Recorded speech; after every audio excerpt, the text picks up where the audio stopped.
Hi, friends, and welcome to another story time. Today's story is about a dad and a daughter who go out into the woods in search of a great horned owl. Let's get started. Owl Moon. Owl Moon by Jane Yolen, illustrated by John Schoenherr. It was late one winter night, long past my bedtime, when Pa and I went owling. There was no wind, the trees stood still as giant statues, and the moon was so bright the sky seemed to shine. Somewhere behind us a train whistle blew, hoo hoo, long and low, like a sad, sad song.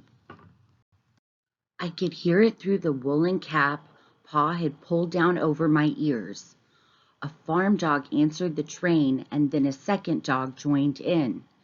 They sang out trains and dogs for a real long time, and when their voices faded away, it was as quiet as a dream. We walked on toward the woods, Pa and I. Our feet crunched over the crisp snow, and little gray footprints followed us. Pa made a long shadow, but mine was short and round. I had to run after him every now and then to keep up, and my short, round shadow bumped after me. But I never called out. If you go owling, you have to be quiet.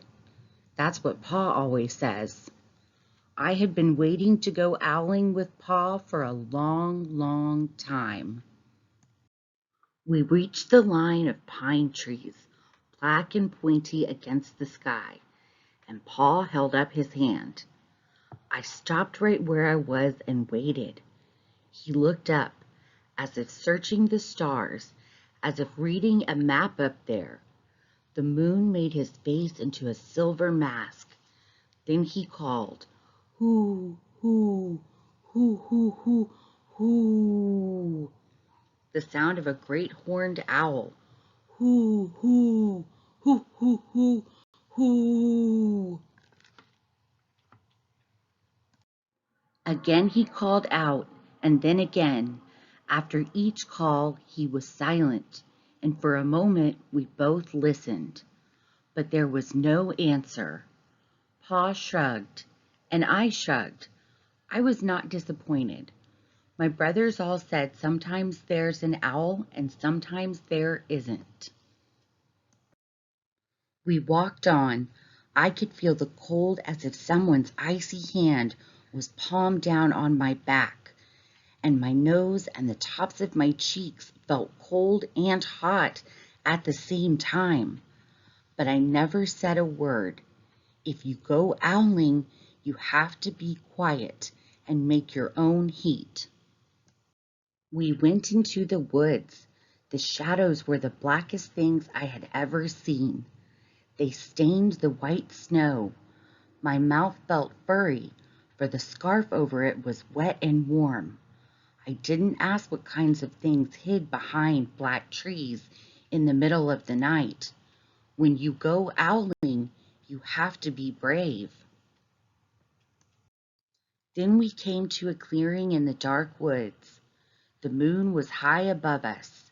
It seemed to fit exactly over the center of the clearing, and the snow below it was whiter than the milk in a cereal bowl.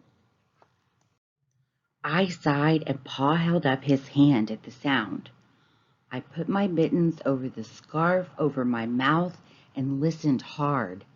And then Pa called, "Hoo, hoo, hoo, hoo, hoo, hoo, hoo, hoo, hoo, hoo, hoo." I listened and looked so hard my ears hurt and my eyes got cloudy with the cold. Pa raised his face to call out again, but before he could open his mouth, an echo came threading its way through the trees. "Hoo, hoo, hoo, hoo, hoo, hoo." Pa almost smiled. Then he called back, "Hoo, hoo, hoo, hoo, hoo, "Hoo!" just as if he and the owl were talking about supper or about the woods or the moon or the cold. I took my mitten off the scarf off my mouth, and I almost smiled too.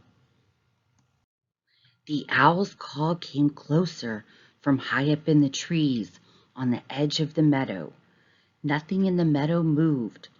All of a sudden, an owl shadow, part of the big tree shadow, lifted off and flew right over us. We watched silently with heat in our mouths, the heat of all those words we had not spoken. The shadow hooted again. Pa turned on his big flashlight and caught the owl just as it was landing on a branch. For 1 minute, 3 minutes, maybe even 100 minutes, we stared at one another. Then the owl pumped its great wings and lifted off the branch like a shadow without sound.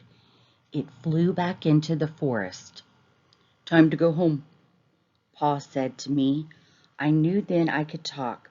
I could even laugh out loud, but I was a shadow as we walked home.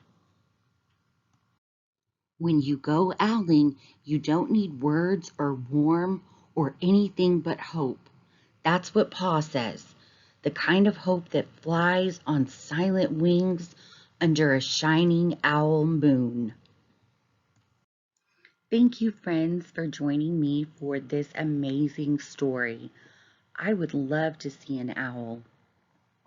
I hope you enjoyed the story today, and if you would like to see others, please visit my channel at The Teachers Read Aloud, and please remember to like and subscribe.